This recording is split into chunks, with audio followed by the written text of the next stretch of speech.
there's no governing body when it comes to wedding vendors as a whole, which means that we don't have a set of rules or guidelines or anything that we have to uphold in order for us to be wedding vendors. Bingo.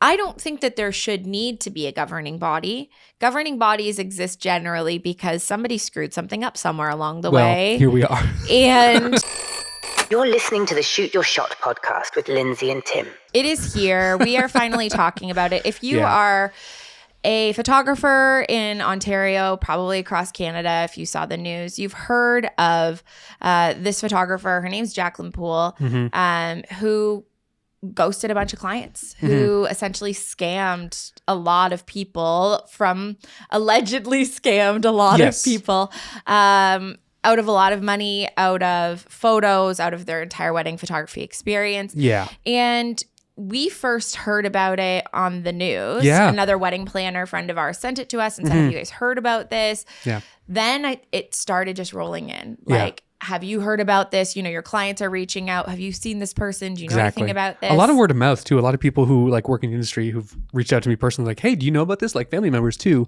would send me messages asking about this news story. And because we're in Canada and we don't get news sources on social media anymore, thank you very much, we have to go out of our way to find these things. So it's mostly older generations reaching out to me, telling me about these. We're hearing about it literally from our parents and stuff, saying, hey, we saw this on the news. And we're like, oh my gosh, that's so crazy. You watch the news? You still get the news. That's so helpful for you. But to give you an idea of format, dear listener, today we're going to talk about the story. So we're going to recap it. I've done a bit of a recap summarization so you understand what the story is and also just refresh ourselves. And then we're going to dive into where we think she is now, the companies that she operates. We tried to reach out to her, no dice. And then we're going to talk about some of the stories from real life brides, couples, vendors who felt they were wronged by her. So we actually have a number of clients that have reached out to us directly. I had posted not long ago, I think probably it was back in October, saying if anybody has a way to reach this person or a way to reach any of these clients, we would love to chat with them on the podcast. All of her business accounts are taken off as well. All her websites, her Instagram, her Facebooks. The only place I've seen her that's not been taken down is LinkedIn, but she did not respond to my request. So we did our best. We did hear from the clients, and boy, are they mad. We've got some juicy stories. They are big mad. 4 big mad stories from clients. We actually got put into an Instagram group chat. There are, I forget how many people they said there are in their group. Well, in their group, there's over 120 clients, including brides, grooms, and vendors. So that have been wronged, that are upset, that are basically considering class action or some sort of legal action against this photographer. And so that was sort of how we got brought into this, was that group of people has like a representative. And their representative reached out and said, hey, the media has kind of taken this as far as they can. The police are actually not really being super helpful. No. And so they said, Tim and Lindsay, will you help us? And we said, hell yeah. And then, we're the Batman of photography. Let's do it. Yeah. We have taken our time with it. Obviously, this was like viral and going busy and crazy all of a sudden in October, I believe. Like, honestly, July. Was it really? July, okay. August. Yeah, so September was the. I think we started really speaking to them about it in the fall. Yeah. Which is obviously not a stellar time for us to be doing something this in depth. So we want to give it the time that we could. Tim has done a ton of research. We have gone back and forth in the DMs with these clients, and why don't we just get into it? Yeah, and if you stick around to the end of the show, we'll talk about next steps. So you as a client, as another vendor, or as a bride and groom, what you can do to look out for things like this. Like, there's some obvious signs here, so we'll touch on those as we go. But yeah, things to look out for and how you can go forward from this, learn from it, and be a better person. And can I just say, this is one of like dozens of stories that I'm aware of like this. I feel like every 5 years in this city, in this city alone, I personally know of 3 photographers that have done this or are currently doing this. Okay, running this sort of, I would call it scammy.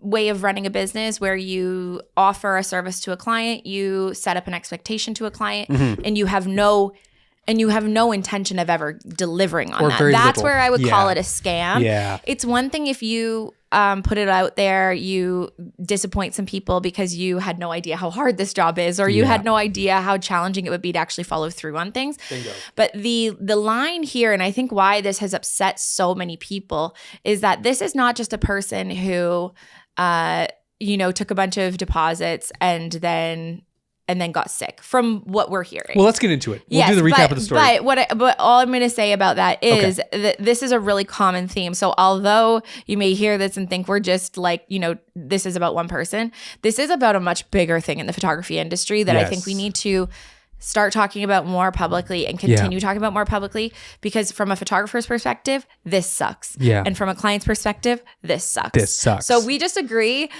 to start this whole thing out. Let's just agree that this sucks. So open the windows of your car if you're listening. It's cold. Cleanse the air.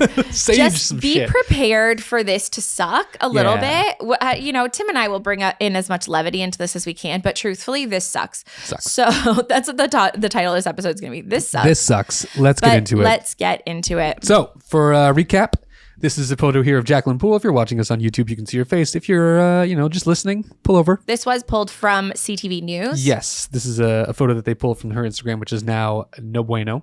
This is the recap of the story. Brides, grooms, and wedding vendors are saying they've been scammed by a photographer named Jacqueline Poole-Montesano. Montesano. I always read that incorrectly. Monsanto does sound. Because it's an evil corporation, right? Ooh, this sucks. Who runs Pink Champagne Photography? Clients are paying thousands of dollars up front, sometimes for a discount. But then they'd stop hearing from her. Pardon me. One bride from Toronto paid $3,600 and couldn't even book her engagement shoot. Another bride who got married in May never got her photos months later and was ghosted. And one couple said their wedding photos were actually taken down until they signed something saying the photographer didn't breach their contract.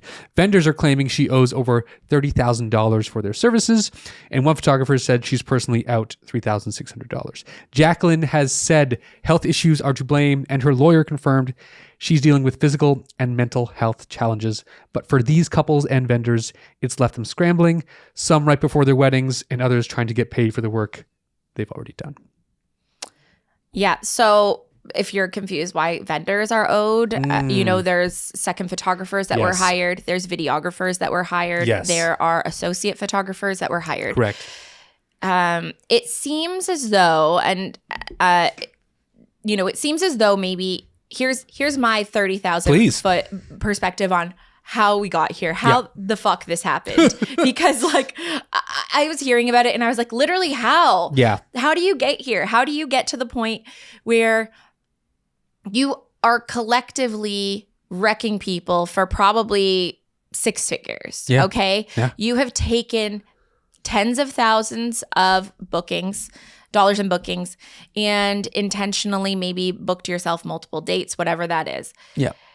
This is what I think happened. Please. And I can't wait to hear more of the stories, and go through some of the stories from the actual clients. But this is what I think happened. Go for it. She books 30 cheap weddings a year. Okay. Inexpensive. Very, very inexpensive $1,000 weddings. couples, let's say. Yes. She is running Facebook ads and Instagram ads like crazy. That's how almost all of these clients say they found her.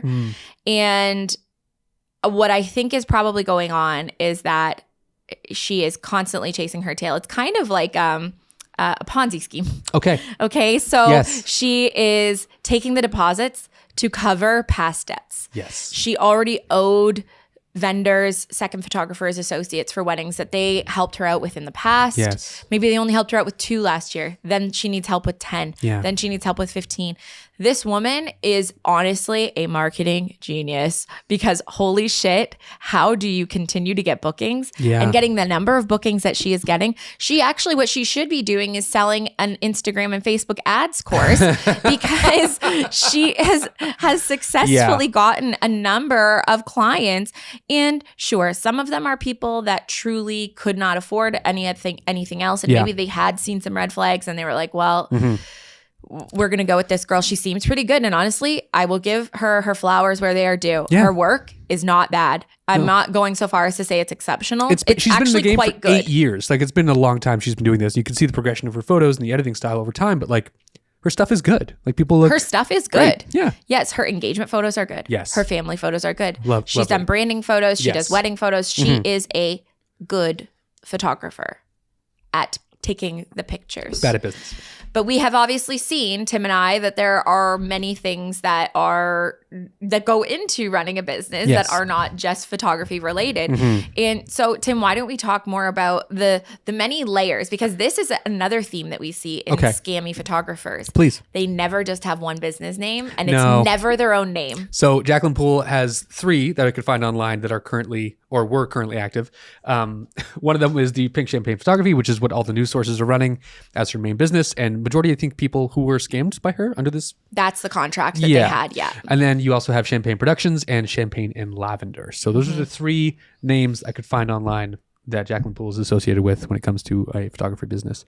And so it's interesting that like she has multiples, you know what I mean? Just to kind of cover her bases. Yeah. I feel like that's a thing that people do who are intentionally try to deceive people because you can have reviews under one name and not another and then still skirt by It makes it much easier for us to track. Yeah, it's a moving target. If I was Lindsay Coulter Photography doing this kind of stuff, like people would generally know there's only one. What's going on there, right? But although there's another Taylor Jackson. Yes, right? thankfully she's good at her job. Okay, good. No issues there, so that's positive.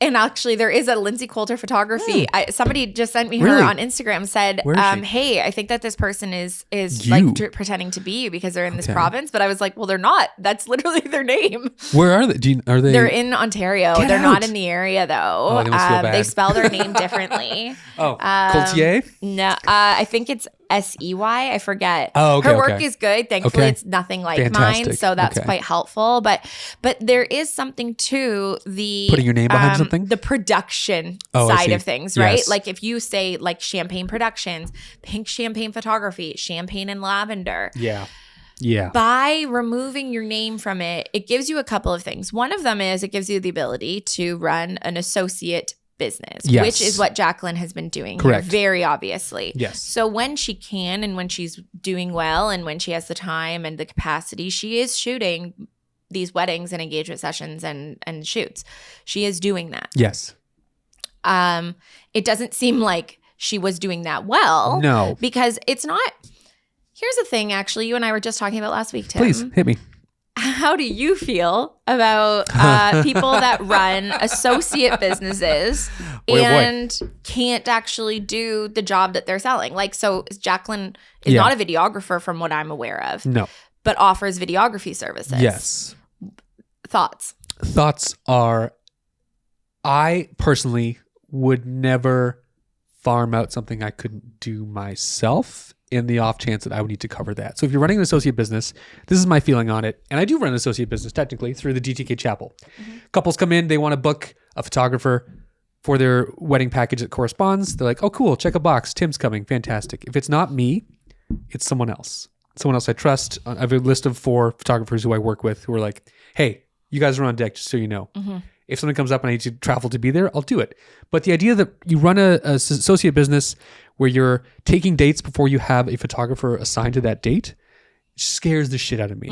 It really scares me because you're not only you're writing a check you can't necessarily cash yet, and it makes me very nervous. And I don't think I could sleep well at night knowing that the variables not only of like a regular day when I book a wedding, like I could lose an arm, I could lose an eye.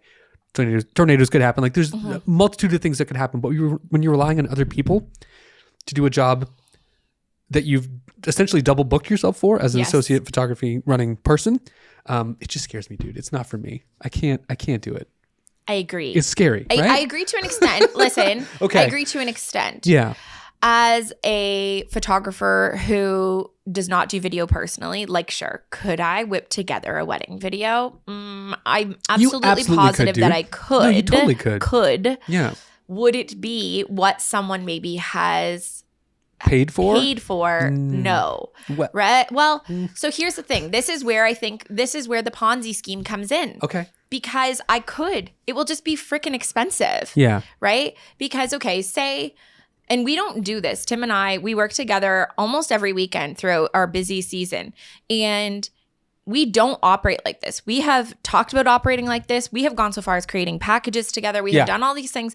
And then at the end of the day, we both realize we would rather just each have our own contract, each have our own responsibilities. Exactly. That's, I think, how we stay friends over the years, right? Like, no one is ever good fences build create good neighbors. Is that the saying? Yeah, good fences equals good neighbors. like there needs to. I think that I mean, just for you and I, there's a good boundary there. Yeah. Not that this has ever happened, but if something were to have ever happened where you weren't delivering or I wasn't delivering, we both look bad. Yes, Yeah. and I think that it would.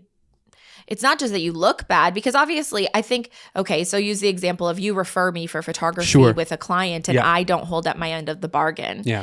Even if it's just a referral and I have my own contract and everything, they're still coming to you saying, hey, what's going on here? I haven't heard from her. You said that she was great. You work together all the time. What's going on? You vouched. Sure. Right? So you still, there's that level, but then there's the friendship level when you actually are associate photography, like working together. So typically what happens is somebody comes to the photographer and says, but do you have video? And I could make so much money off of you, Tim. I could make so much more money instead of giving the referral to Tim.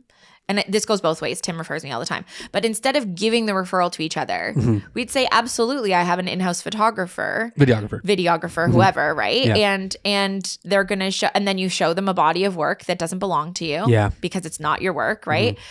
And then that person bails because they are maybe getting paid $1,000 for the day that you got paid $4 for. Yeah. And so now they're saying, well, I could book my own wedding that day for $4,000 and I no longer feel like doing that wedding for you. So it's a loss for the person who has the associate business or potential associate business because they're giving away a booking. But also when you give away that booking, there's a better chance of the videographer saying, yeah, of course I'll do it because my whole heart's in this, my whole chest is in it. Yeah. I get all of the monies from this. Yes. It just seems like there's so much to lose by having an associate business where you show work that isn't yours and hire people that aren't yet on And your then team. let's discuss the backlog because that's where this shit goes completely south. Okay. Yeah. And that's where this goes south with photographers that don't have associate businesses. You shoot 30 weddings a year, which is a pretty like great number. It's a high standard. You are paying all of your bills as a photographer. We're talking standalone. We're not talking an associate. Okay. So you as a photographer shoot 30 weddings. It's your first year shooting 30 weddings. Yeah. And at the same time, you're trying to figure out your workflow. You're trying to figure out how to back up this many images. How do I like get the energy to get up and go and do this? Yes. 30 weddings, say from in our area, especially where the season is so much short from like say April or May until November. Yes. Okay. So you're doing this, like, let's call it an 8-month window. You're shooting 30 weddings. Yep. It is, in anybody's judgment, it's a lot. It's a lot. And along with 30 weddings comes, I'm an overshooter. I shoot like 8,000 to 10,000 images a wedding now. No kidding. Between me and a second photographer. Yep. So let's round up to 300,000 images that you have to process. How do you cull that many? How do you edit that many? How do you deliver that many photos? I mean, software. But now Go on. Add into that that you've decided you actually are getting so many inquiries that next year, you're not just going to do 30. You're not going to refer out the dates you're no longer available for. You're going to send them to other people. Yeah. So you're not going to send them to other people. You're going to associate them out, right? Yes. So you're going to then take that 30 and potentially you're not going to have 50. Yeah. But as the associate hired photographer, you are responsible for all the client back and forth. All the 50. All of the conversation, all the management, all of the deliverables on the 50. You just became a CEO of a company that... But you're still shooting 30 weddings. Yeah. And you're still doing the grunt work. And you're also the one who picks up all the slack from any employees, any second photographers or videographers who like just don't feel like working today because it's $1,000. And like, I'd rather just stay home. I'd rather book my own thing. I'd rather not deal with the stress of this wedding day that I don't really care or not invested in because I just met you. I don't know this couple. Why would they care? And you're dealing with people who are in a market working for less because let's not forget, she probably booked a lot of these weddings that were like at most $2,000. Mm-hmm. And so she's making maybe $1,500 off of all the the amount of people she has to pay, editing software, taxes, all that shit goes out the door. She's making probably maybe $1,000. Which is not sustainable, which we talk about all the time. No. It is not sustainable for you to do that. Yeah. And like this is just, it's obviously not a sustainable way to function anyways if you were just doing 30, 40, 50 weddings on your own. Yeah. But it becomes a scam. Yeah.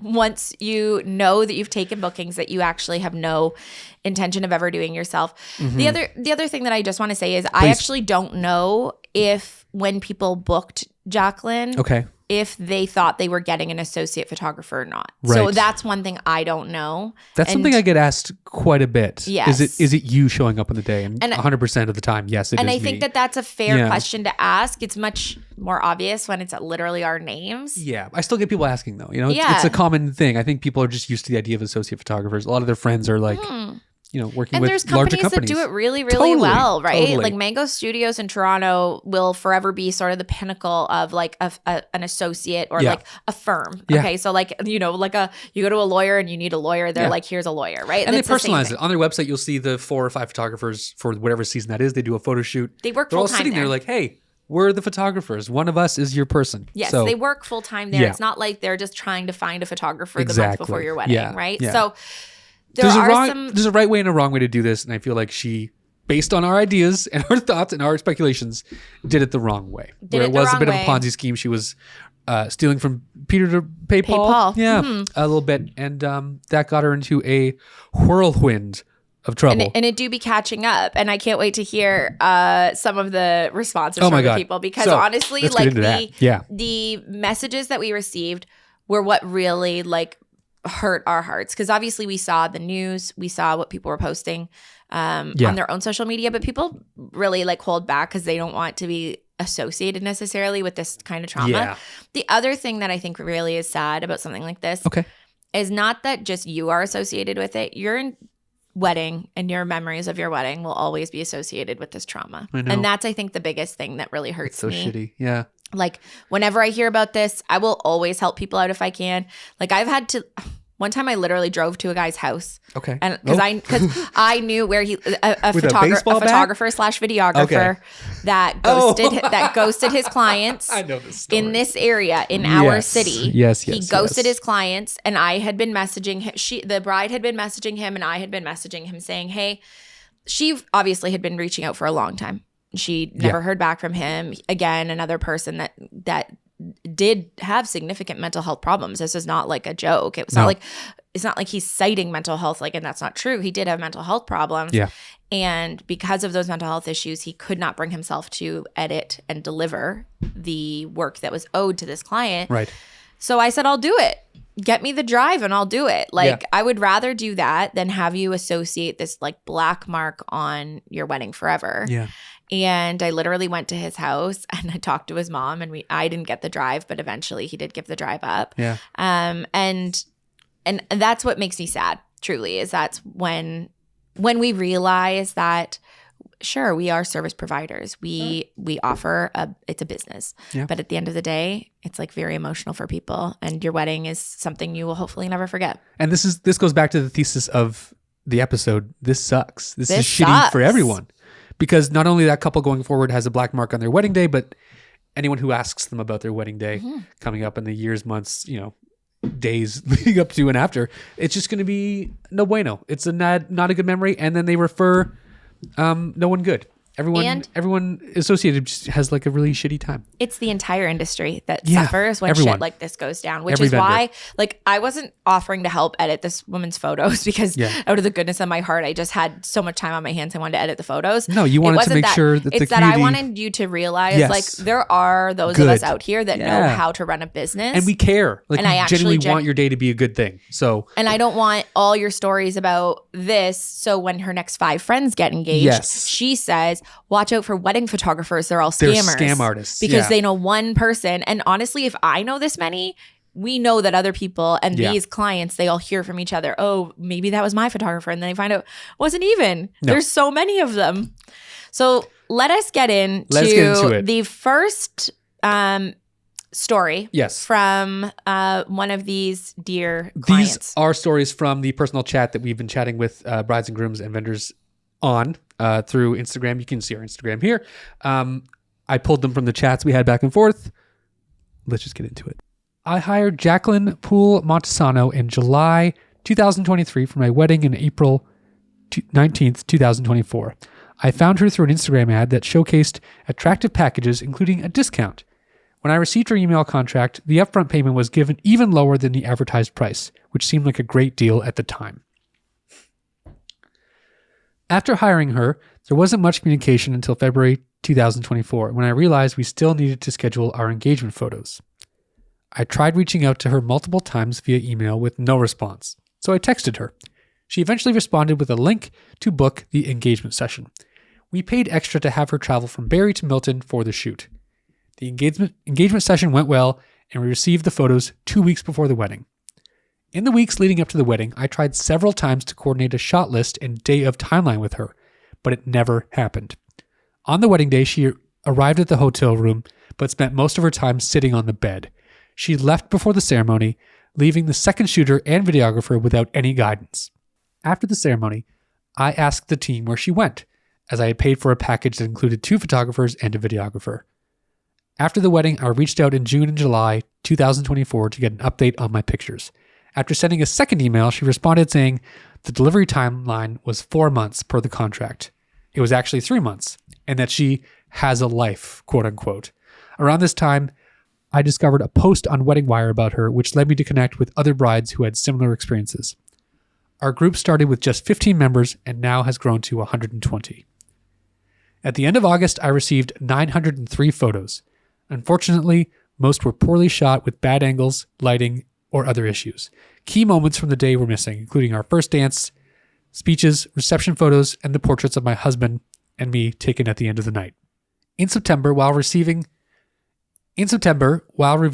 my texts with her from the wedding day, I noticed she had texted when she was on her way and again when she was leaving.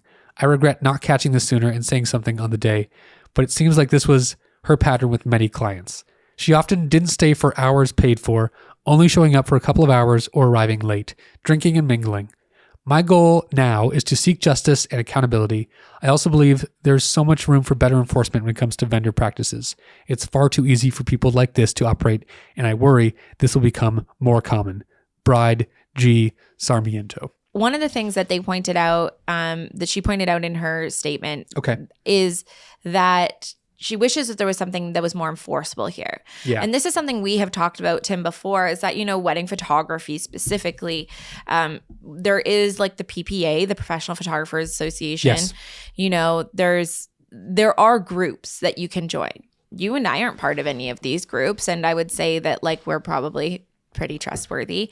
There's no governing body when it comes to wedding vendors as a whole. No. Okay. There's not legislation that requires us to be licensed, which means that we don't have a set of rules or guidelines or anything that we have to uphold in order for us to be wedding vendors. Bingo. Okay, so there obviously are for wedding officiants, wedding vendors, and venues have their own set of licensing for liquor laws and everything like that, right? But when we're outside talking of that, about they can operate their business however they want, right? Yeah, we're talking about florists, photographers, DJs, people that planners. are taking lots and lots of money from people.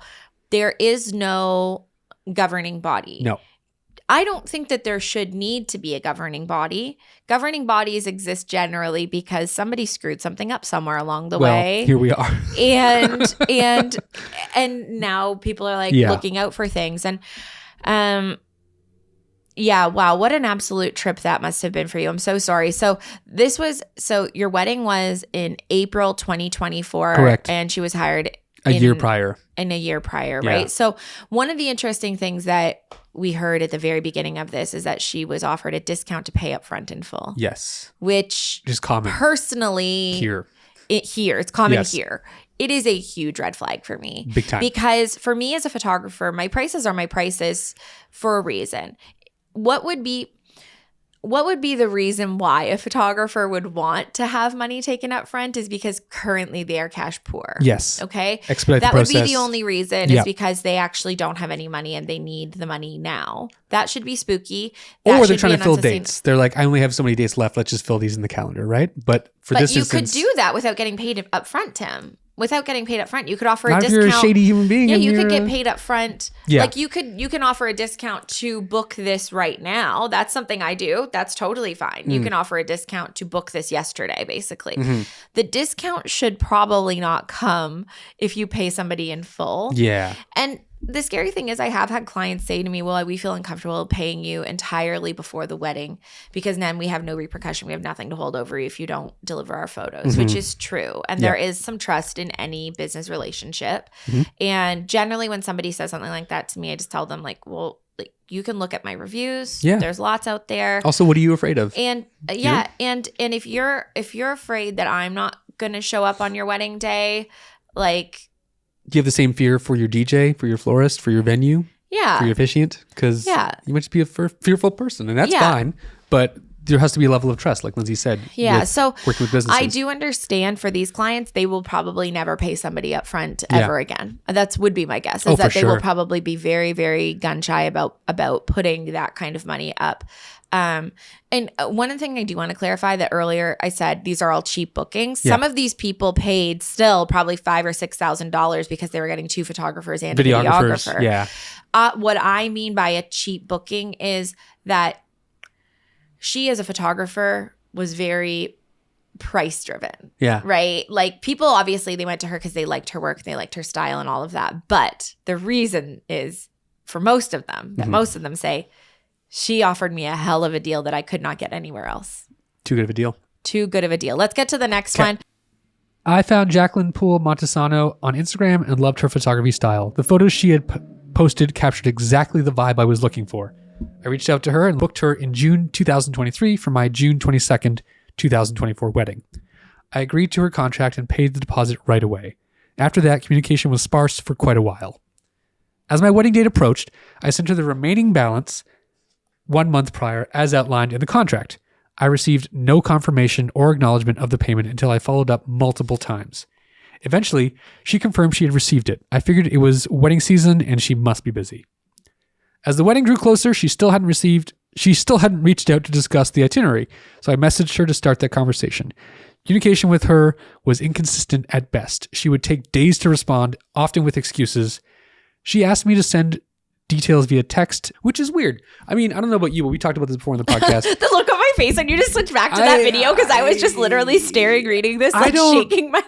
I don't ever want to receive text over email. Give me email. But a text all the time. And then an email? She said text me and then email it to me? I'm just confused by that scenario. Texting is too easy just to swipe and just it goes away forever. You know, if you hit one wrong thing, it's just gone. And honestly, for the nightmare that is this photographer, dude, your organizational skills are not good enough for you to be chatting by text and email. Especially for important things like very the itinerary. Spooky. Yeah, very strange. Then, just 4 hours before I was supposed to walk down the aisle, she texted me saying she couldn't make it to the wedding because she had been in a car accident and wasn't feeling well. She said she would send her business partner instead. I felt sorry for her and didn't have much choice at that point. Her business partner did show up and shot the wedding beautifully, as per the contract. Jacqueline was supposed to deliver 400 edited photos within 3 months, with sneak peeks provided earlier. A month after the wedding, I still hadn't heard anything from her, so I reached out multiple times asking for sneak peeks. She finally delivered 80 edited photos in August 2024. But by September, when all the photos were supposed to be completed, she had ghosted me entirely. I tried to contact her through Instagram only to discover she had deleted her account. That's when I Googled her name and found the CTV News report about her. I panicked. Luckily, I still had the contact information for the photographer who actually shot my wedding. So I reached out to him for help. That's when I learned Jacqueline hired him on June 17th, 5 days before my wedding, and had no intention of attending. She had lied to me, pretending her absence was last minute due to the car accident. The 80 photos I received were from the photographer she hired, not from her. She had contacted him to provide sneak peeks for me, but beyond that, she did absolutely nothing. On top of it all, I learned she had pocketed the tip I sent her to give to that photographer. Thankfully, I was able to get the raw images directly from the photographer, but I'm still owed the remaining 320 edited photos. Jacqueline misrepresented herself, lied, ghosted me, breached our contract, and failed to deliver on her promises. Wow. A. Thompson. Wild, dude. So this is where we get into clear scam territory. Yes. This is where we get into not just a little bit in over our head with editing. This is where we get into this was intentional and you knew that you weren't going to be there and you still let this. this is the thing. If you told the bride on June 17th that you weren't going to be there contractually, she could say, if it wasn't an associate agreement, which it sounds like it wasn't. It was not. Then she could say, well, you're in breach of contract. Send me my money back and I'm going to go find a new photographer, which is what I personally would do. If it was 5 days out from somebody's wedding and I knew for some reason I was not going to be there, I would offer them a replacement. I would offer them a refund. Yeah, and this bride hired her based on the fact that she likes the vibe of the photos that she posts on Instagram. So it's clearly not an associate job. No, this is an old switcheroo. And then the photographer that was hired in her place that sent the 80 photos, like presumably the photos didn't match at all the style. No, probably not. Maybe they came close, but like there's so many layers, Tim, that I'm it's like, an onion, my dude. I'm stunned with the number of layers that are here. Yeah. The sad thing is that this bride probably felt awful for her on her wedding day. She was probably worried all day. Like I can imagine myself in those shoes being like, I feel like a terrible person being like, yeah, but can you still send somebody? Because that's what you would do, right? Yeah. You'd be like, oh, but am I a bad person for not worrying? Like, we should send flowers to the hospital or something. You know what I mean? Like, you'd be so upset to find out that she was lied to. And maybe there was a car accident, because I do feel like maybe it was a lawyer or somebody somewhere said not on this day. Okay. But I feel like her lawyer said in one of the things that I saw, again, I'm sorry. There was so many mental and physical But I want to say trauma. that there was physical, there was an accident, a car accident that occurred at some point in some time, or at least that's what she's claiming at some time, that a car accident occurred. And I mean, it's just like the photographer in our area that has had 6 grandparents die. Yeah. It's amazing. Like literally the number of reviews, if you collect them all, it's like, oh yeah, his grandpa died. Yeah. Oh, his grandpa died again. He found out he had a new one. He has another too. grandpa. Yeah. They're also dead. Yeah. And they happen to die the morning of your wedding. A lot of infidelity in those days, I guess, right? A lot of grandfathers. It's really common. It's wild. But I guess when you've got one good excuse and it's got legs, you know what I mean? Like wash and repeat. It worked. I really feel for the second photographer who was hired as an associate without him knowing that he was like, he showed up being like, oh, this is great. Cool. This is the wedding I'm going to shoot for Jacqueline. Fantastic. Not knowing that he was the bait. He was the switch. He was the switch in this bait and switch. Yeah. So I feel for that guy. And you were getting paid like $50 an hour. At most. like if you were doing, which I presume she wasn't paying very well. Yeah, no. Wow. Should we read one more here? Moving on, yes. Okay. On February 25th, 2024, I booked Jacqueline's photo and video services for my wedding on October 5th, 2024. She offered me a deal that no other companies could beat, even offering to waive the tax if I paid in full. As a bride trying to save money, it sounded like a great offer. So I paid her in full. After she acknowledged receiving the payment, I didn't hear from her again. At the time, I wasn't too concerned since I booked 9 months in advance, but I thought it was strange that she didn't follow up. She also never contacted me about the free engagement photo shoot that was included in my package. In August, I saw her post about her health issues and a bankruptcy scare, and I started to worry. I messaged her, and to my surprise, she responded quickly. We booked a time for the engagement photo shoot, but as time went on, I started hearing more stories about her no-showing at events she was booked for. I began messaging other people who had posted about their experiences. They all told me the same thing. Book another photographer. She's not going to show. That's when I started panicking. I had paid her in full and couldn't believe this was happening. I joined a group where other brides were sharing their experiences with Jacqueline. While it was somewhat relieving to connect with others in the same situation, it was devastating to see how many people she had affected on their special day. She had no accountability for not showing up to weddings and wasn't delivering on the ones she did attend. For my own peace of mind, I decided to book another photographer. My fears were confirmed when Jacqueline no-showed for the engagement photo shoot we had scheduled on September 17th. I emailed her immediately, citing breach of contract and demanded a refund. That's when I received her automatic reply stating she was filing for bankruptcy. I was in disbelief. A week before my wedding, I realized 2 other brides in the group shared my wedding date, and all of us had been told that Jacqueline would be shooting our weddings. I was furious when I found out that one of them had booked 3 months before I did, meaning Jacqueline knew all along she wouldn't be showing up to any of our weddings, which is wild. Honestly, the photographers I booked were amazing and captured my day perfectly, and I keep telling myself it happened for a reason, but I'm still kicking myself for booking her in the first place. Honestly, this bride really knew what she was doing when she was like, yeah, I'm going to wait for you to breach the contract, because if it's you that's not showing up for me, then you still owe moi some money. Exactly. But if you as a client, and actually I've heard this story about the other photographer in our area that does this all the time, if you as a client reach out and say, hey, I saw some stuff online, looks like you're ghosting people, then you are technically the one terminating the contract, unfortunately. So by her waiting for Jacqueline to not show up to the engagement shoot, that was a smart move. That's a pro level move. The not showing up, or the finding out that there's three people total that have the same date, again, leads to this idea that she's either running an associate business that she's not telling people she's running an associate business. Like, if you are telling your clients that you're going to show up for your wedding, for a wedding day, it should be you. This is a crazy concept, I know. It should not be a bait and switch, like, hey, you hired so-and-so, and then a month out, a week out, sounds like most of the time it's day of, you find out, actually, I shan't be coming, and it will be so-and-so. No bueno. That's not really how that's supposed to go. No. If you're running an associate business, you have to be upfront with people, obviously, beforehand. Let them know that there's a roster of photographers that you're choosing from, assign them to someone, and not just take the booking and then decide you want to be an associate after the fact.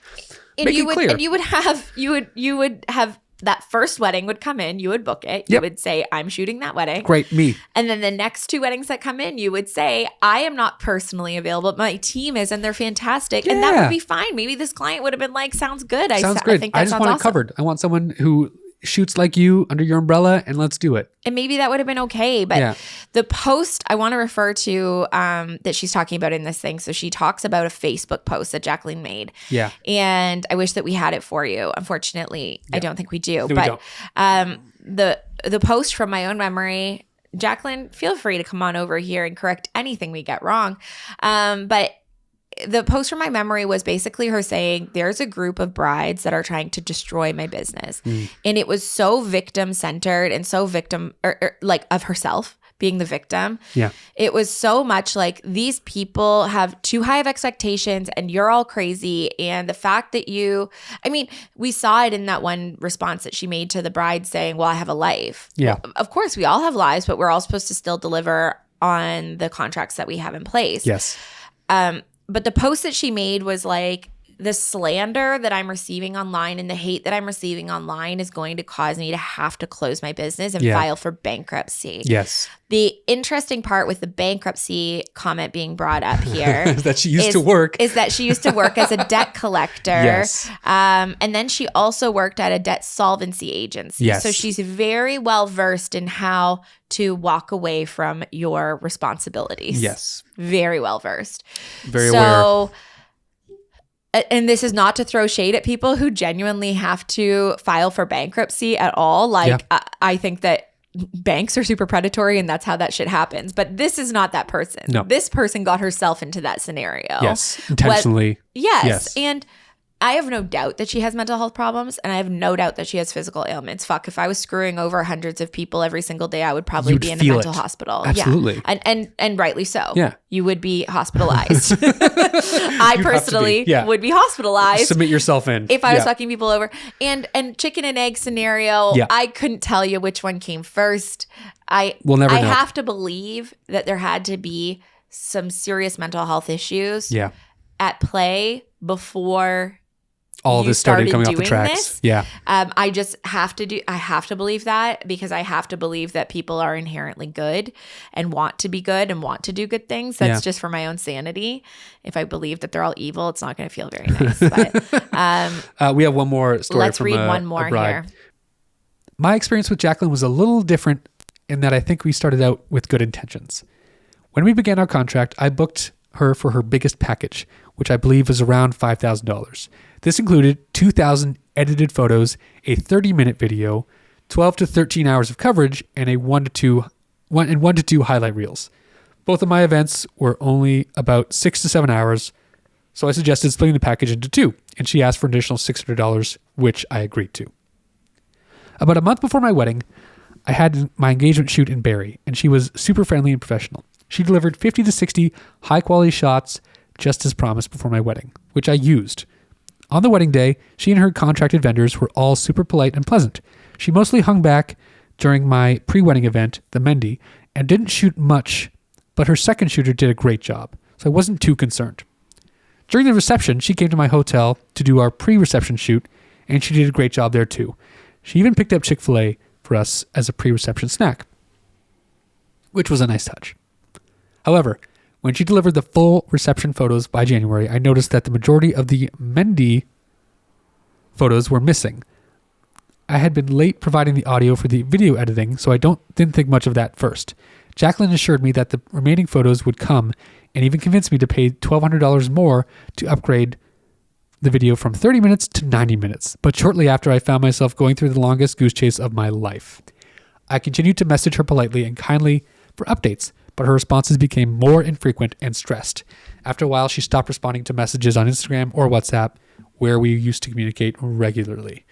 At this point, I was stressed and worried that she had lost my materials, but she insisted that she was just going through hard times and would pull through.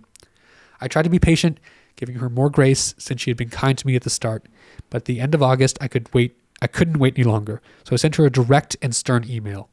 I wasn't rude or petty, but I told her that if she couldn't finish our contract, we needed to mediate a partial refund or return the raw files so I could move on. Her response was a long, emotional email filled with her personal woes and preferences and references to suicidal attempts, which I found overwhelming and unhelpful. I didn't respond because I was completely over it. That's when I decided to reach out to her second shooter to see if he had any of my raw files and could help me get my video footage. It was through him that I discovered the full extent of Jacqueline's scheme. He'd exposed that she had been scamming people at this point, and I was left in shock and hurt by the whole situation. I feared I would never get my remaining photos and videos. Somehow I was added to a Facebook group of other brides who had been scammed by Jacqueline, and I began to feel a sense of relief knowing I wasn't alone. Through the grace of God, and I believe because I never got aggressive with Jacqueline, she eventually emailed me the raw files after her bankruptcy proceedings. Unfortunately, one of the links didn't work, so I had to contact a separate videographer for help. I also reached out to another photographer for the missing photos, and eventually I was able to recover everything I had paid for. However, I estimate that I lost between $2,000 and $2,500 since I paid for work I never received and had to pay extra for my videos to get edited elsewhere. I still consider myself lucky, though. Compared to the other brides who were completely ghosted on their wedding day, my heart goes out to them. I want to make it clear that I don't sympathize with Jacqueline at all. She was initially kind to me, and I was fortunate enough to get my files without much of a fight. But I do feel bad for many other brides who were left high and dry. Good grief. Roxy. Yeah. I feel like Roxy was the thread. It was the beginning. For the beginning of the scam side of things. Maybe Jacqueline had the train on the tracks. You know what I mean? Her mental health was good. Her physical health was good. Something happened in Jacqueline's life, whether self-imposed or external, right? And self-imposed, I mean, she took on more shit than she could handle. Or external, we have no clue. We truly have no clue what is going on in this person's life. No. There could have been divorces. There could have been deaths. There could have been all kinds of tragedies and traumas. And we are photographers that run these same kinds of businesses, and we have dealt with the same things. And it is not easy to keep the train on the tracks. The interesting thing to me is that she was getting some light responses for the first few months, and then they all stopped. And then they started becoming more like a 10-page letter is not something that a mentally well person generally would send to a client. No. In many ways, it'd be easier just to deliver the photos or like just outsource to someone else. If you're writing a whole novel on why you're unable to do these things, I don't suffer from mental health issues per se, undiagnosed at least. I was like looking at him like, are you sure? But I mean, like that just seems like such a Herculean effort. Certainly not to this extent, right? Yeah. I think if you've ever been depressed or in the weeds of anxiety, which I absolutely have been there, I do understand that it sort of feels like everything needs to stop. And when somebody asks you for something and they're like, hey, can I have my stuff? It might feel like a gentle thing from them. Yeah. But to you on the receiving end of it, I understand you're like, that. I actually might implode if you Yeah. ask me one singular question from here. Yeah. This might be, and we cannot just gloss over the fact that she has told many people that she has considered suicide, and that is a really real thing. Yeah. And I don't want to gloss over that No. and be like, oh, well, just grow up, Jacqueline. No, it's not about that. It's about getting help at that point. It is. Which is why our next slide is all about where you can go in the world if you are feeling these thoughts or you feel like you need to reach out to someone. So if you're in Canada, it's cmha.ca, the Canadian Mental Health Association. If you're in the United States, which the majority of you are, nimh.nih.gov, which is the national, I forget. Institute for Mental Health. Thank you very much. I had it written down. It's gone. But here it is on the slide here. So nimh.nih.gov. All this will be in the description of the video. If you are international, the link is below as well. So please reach out to someone if you feel the need to talk to someone and feel like you need help. And I think, Tim, we should probably bring it back to like the real thing here is if you are a photographer and this is more tangible. I shouldn't say more real because CMHA is obviously a very real and very respected and trusted organization in Canada. When I have been in the weeds, I'll just speak personally to this. When I have been in the weeds with my mental health, with external factors that are happening, death and all these like horrible things. And a lot of us as photographers are in our 20s to 40s. That's the bulk of wedding photographers are in their 20 to 40s. Yeah. That's a hard time of life already, okay? Especially 20 to 30, like, man, your life is just like a roller coaster. Mm-hmm. Our brains are still developing, okay? Yeah.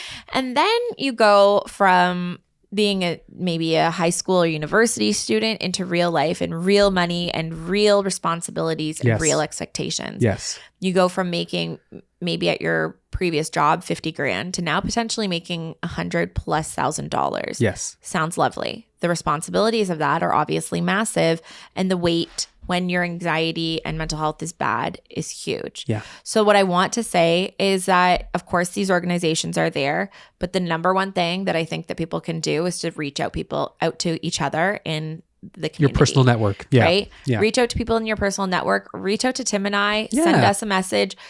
Maybe, and I truly hope it's not this bad for anybody out there. No. Really. But if you are on the path of destruction, first of all, no. Been there. All of us have been there. We have all been to a point where we're like, holy shit, if I don't get this thing back on the tracks, it's going to come right off. Right? Implosion. Like it could get really bad from here. Mm-hmm. And sometimes all it takes is a really well-rounded conversation with a mentor or a friend or somebody who has been in your shoes and has said, hey, the best thing that you can do right now is put your head down and fucking work. Take a step back from progressing and just work on the stuff you have to do. Work on this right now. This is a triage situation. Yeah. Organize your stuff. Yeah. Take a breath. Organize your stuff. Stop saying yes to everything. Who do I owe things to currently? Yes. Who am I going to owe things to soon? Mm-hmm.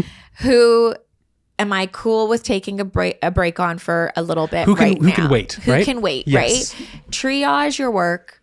And if you are, trying to work out like, okay, well, this is all deliverable stuff, but then I still have inquiries coming in and I'm broke right now because of all this mess. Yeah.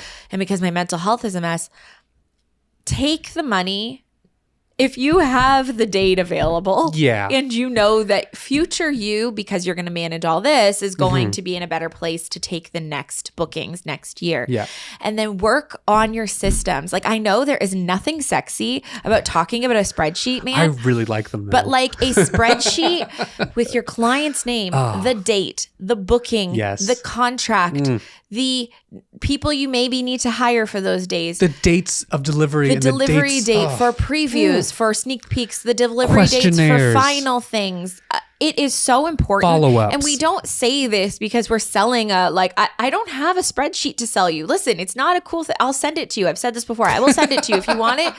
It's a Google Sheet. Yeah. It is nothing cool. But if it saves you from Jacqueline Pooling yourself, then please reach out to me because systems are important. Systems are the sort of linchpin to making sure that your business is a real business and is not a scam. And to be able to see these spreadsheets in real form, in real time, you need to clear away the clouds, if I can use a metaphor, from your sky of your mental health. So you have blue skies to see the light shining down on these beautiful constructed spreadsheets. Which it literally is an exhalation. When I look at it, I'm like, oh, good. Oh, good.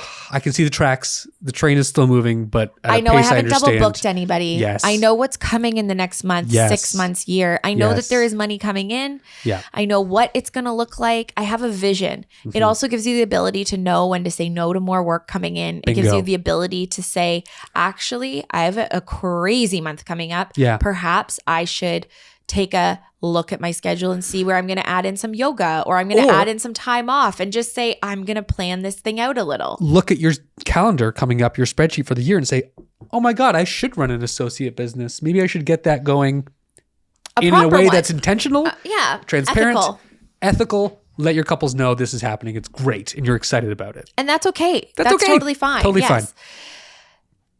I really want to make sure that anybody that's listening to this knows that the judgment that we have is for the end result of this, which is the harm that has happened to these clients. Bingo. And I truly hope that the people that have submitted their stories to us know how grateful we are for you sharing them. Thank you. And also know that, we'll never be able to do your story justice. No. I absolutely promise you that, because your story is truthfully too large for us. It's too personal to you. It could require a documentary film crew. Yeah. And it would be one heck of a documentary if anybody ever wants to make it. But this is not a unique story, unfortunately. And that's not to say that your stories aren't unique as the couples that were impacted by this horrible person, by this horrible actions the choices of this person. Yes, the horrible choices of this person. Yes, by the horrible actions, for sure. But it's just it's like tale as old as time, man. Yeah. And I'm sick of it. I'm truly sick of it. Yep. I do wish that there was some justice to be had here. Unfortunately, I don't feel that there will be. Yeah. And I would love an update. So to the clients that are working on this, please let us know. We did speak with one of the brides that's a part of this group, and I had asked, are you guys not planning on doing a class auction or something? And she basically said, like, I work in law, and this woman doesn't have any assets for us to take, which is valid, right? Yeah. I think you have to determine how much further you want to take this and how much longer you want to drag yourself through the mud on this. And probably the reason why people like this keep getting away with it is because most clients are like, for $3,000 to $5,000 or $10,000, I'd rather walk away and live my life than keep this cloud of this dark side of the wedding industry over my head. Yeah. And Tim, I feel like we should probably talk about like some of the red flags here just really briefly. Okay. So from one of the things that I want to talk about is the client side. So if you are a client and you've listened to this, wow, I'm so sorry. This is a photography podcast, and it's weird over here. Yeah. But thank you for being here. We do understand that this is like a very scary thing for you as a bride, groom, whomever that is potentially looking to hire one of us. So what are some things that people can look out for, Tim? Like if you okay, I am. If you are engaged. And I am engaged. If you're engaged. And planning a wedding. If you're planning a wedding. Some point. But pretend that you didn't have just the roster of the best photographers at your fingers. First thing I do, if I didn't know a wedding vendor from Adam, is I would go to the internet, type my little fingers over the Google, and then look for people who do the job I want in the area I'm going to go to do my wedding. So let's say I'm going to... Perfect example. We're planning on Italy as an idea. Okay, we love the idea. Yes, it has to happen. Italian wedding photographers in Venice. Or where is it? Florence is. You could say Florence. Tuscany. It's Tuscany, right? Tuscany. Tuscan-based wedding. It would probably give me the best SEO people on that list. I would go to their web pages. I'd look at testimonials from other couples who hired them. I go to their Google page, see what that looks like, because in North America, specifically, we rely a lot on Google reviews. It's one of the biggest bodies where you can put your work and expect people to review it in a positive or negative fashion. So look at reviews. I would go to maybe a Facebook group with couples who've got married at that venue and ask them, who did they hire for that venue? I would look at, go to their Instagram page, do some real aggressive millennial sleuthing and be your own true crime investigator and I find have out. to be honest, I'm always shocked when people don't, but maybe it's just because I'm like actually like crazy about like I investigate everybody. You're not crazy. I'm It's not a good thing lie to do. Tim. I literally have an Ontario Court of Justice login so that I can look up people that have Should you public say records. that here? Yeah, of course. Okay, not cool. a problem. You Great. can have a login for everybody in Ontario can sign cool. up for one. Yeah. Oh, give me send me a link. That'd be great. Yeah, no, Okay. you can. So if you live in Ontario, the same province that we live in, out. it's not super easy to find out if someone you know is charged with a crime. Yeah. So actually, I found a vendor that we used to work with. I'll tell you after the show. Okay. That has $1.6 million in lawsuits pending against them currently. And if I was a client, That's a bit of a red flag for me. I might look that one up.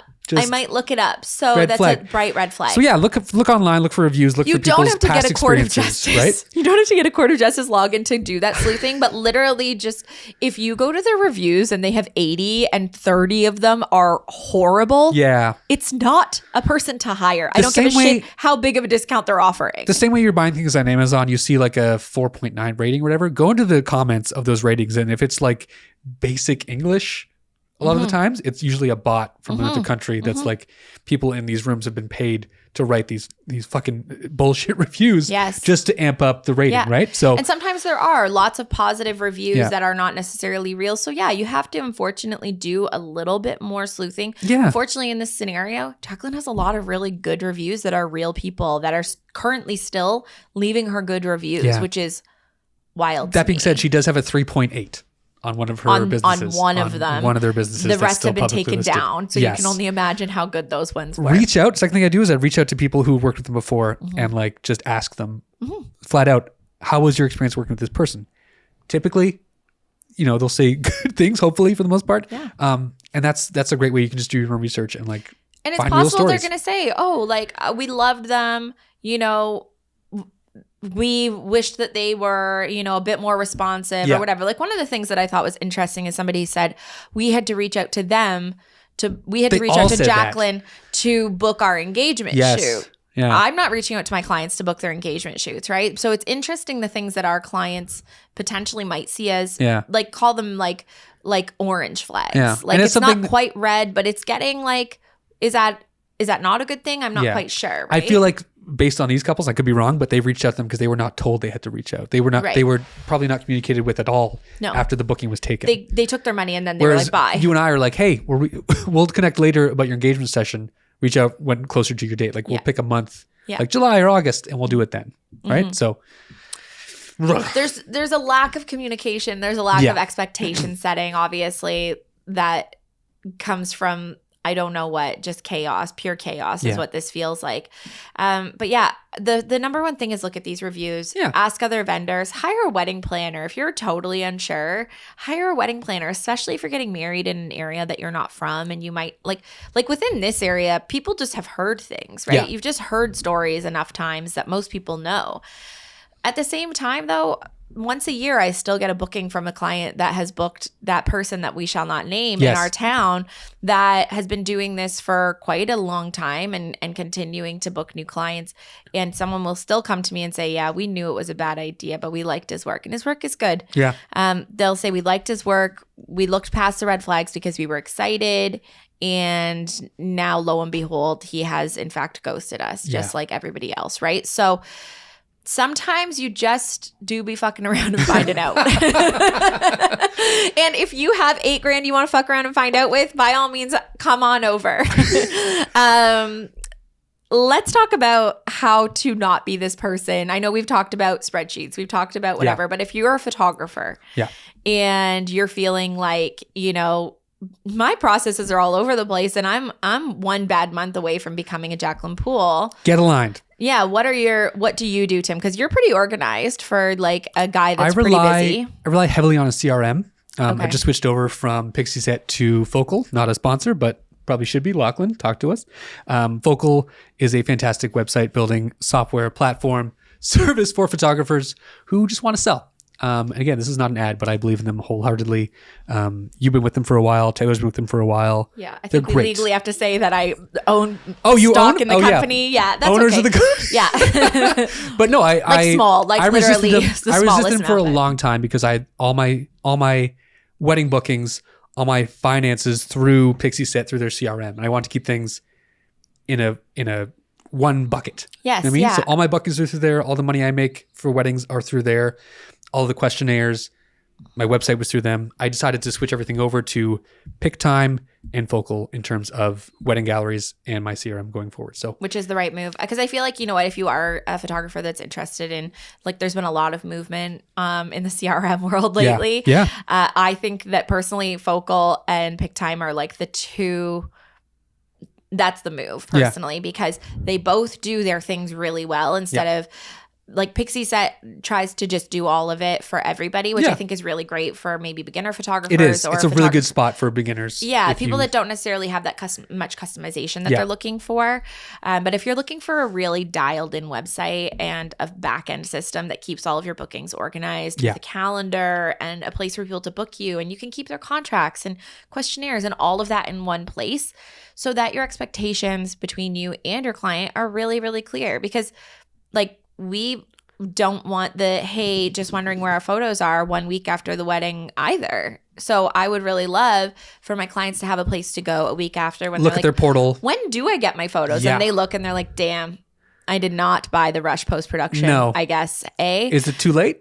Can I do that now? Right. And so, you know, really good processes in place. I'll go back to the spreadsheet. Spreadsheet is absolutely critical. Yeah. But the other thing that I want to talk about is that it's not just all work-wise. It's not just work. It is about you as a human being. If you had a boss and you were burning out and you were doing shit work and you were, you know, dropping the ball left, right, and center, your boss would probably tell you need to go on a mental health leave. Yeah. Your boss would probably tell you that you need to use some of the employee resources. Yeah. Maybe get an employee assistance program involved for yourself and your own business. So I pay into benefits. We do it through our Chamber of Commerce. You can do it through your BIA if you have an actual physical business, like a studio or something somewhere. You could do it through PPA, but get benefits if you can for like Americans. Obviously, I'm so sorry. Rest in peace to your insurance. But well, maybe they have, you know, significant other with a healthcare plan. That's what I do. Yeah, like pay into some sort of enhanced insurance is what I'm saying. Obamacare, that's the whole thing. Is Obamacare something else now? Get asked in the comments if you know what the deal with Obamacare is, because I do not. And I'm scared to even ask, to be honest with you. Fair enough. And I don't say that without some knowledge of the cost of all of that. It's expensive for us, and it's expensive. It's beyond expensive if you're American. Like we're talking like potentially thousands of dollars a month, right? So I'm not suggesting that it's not expensive, but the thing that's more expensive is a lawsuit of hundreds of thousands of dollars and then yeeting your perfectly good business off into the ether because you didn't get a massage once every other month. Yeah. You know, because you didn't take some time. These small things can add up, and they add up really quickly. So like Lindsay mentioned, getting a massage, seeking mental health professional, going to a therapist, even just taking time off from work and taking like a long walk in the woods or walking your dog. Just take a portion of your day. Make it not about the mountain of work you have to go through so you don't destroy your life. And it does sound counterproductive, right? It does, but it's like you said, it's exhaling. Go you for can't a walk. Just keep. You have to exhale. You have to give out some of that energy at some point. If you are feeling like you're getting behind and you're just getting rocked by your business and your business is running you, the best thing you can do is step back. Stop doing it for a second. Because if you're just chasing, it is unfortunately quite likely that something will go south for you, right? You're going to disappoint people. You're going to disappoint yourself. You're going to get in a point where you're like, I fucking hate this. This is awful. This sucks. This sucks, right? So, and you'll get desperate and you'll start taking things that you shouldn't be doing, like associate jobs when you're in associate business. Yeah. Walks are free. It costs like less money to like generally eat vegetables than it does to eat fast food. Yeah. So, you know, take advice from New Year Lindsay and eat some healthy food. Goddamn vegetables. Drink some tea. Drink some water. Get some sleep. And run your business like a goddamn adult. Listen, we didn't cover the whole thing. Not even close. This was the tip of the iceberg with Jacqueline. There's a lot here to uncover, especially because we haven't spoken to her. If you know her, if you are her, please reach out. We want to know your side of things, or the side of the story that we maybe didn't hear. Again, our empathy and our sympathy and our feelings and thoughts go out to the couples and vendors that she has affected in a negative way. And to Jacqueline, I really hope that you are taking good care of yourself, Yeah. you know, like genuinely, I do. Because as we have seen time and time again, generally what happens is photographers do this, yeet themselves off into the ether. Goodbye. They now are going to be champagne and Prosecco and bubbly.com. 6 months from now, we're going to see her popping up in Saskatchewan. Yeah. You know what I mean? Like, this is generally how this goes. I hope for you the cycle is Broken. a more healed one. Yeah. And I hope that you truly learn from this and download this information. And when you are ready to make amends to these clients, I hope that you go get a job, man. Honestly, that's the other thing I want to say. If you are not the kind of person that should be running a business, ain't no shame in getting a 9 to 5. Go get a job and pay some people back, especially the ones who you absolutely intentionally screwed over. And then, hustle until you're ready to go back to the full-time thing of being a photographer, if that's something you want to do. And I hope, I genuinely hope that your mental and physical health is good, because I truly mean that. Yeah, same. Yeah, I really hope that you get the help that you need. So with that, this very light-hearted start off to the new year. You can reach out to us on the Shoot Your Shot podcast on Instagram. Please comment, like, and subscribe, which feels so shameful to say after this deep conversation. Black Mirror type shit. But we want to keep showing up for you. So thank you so much for all the couples who reached out and shared their stories with us to share with you, the greater listener. And we'll see you next week.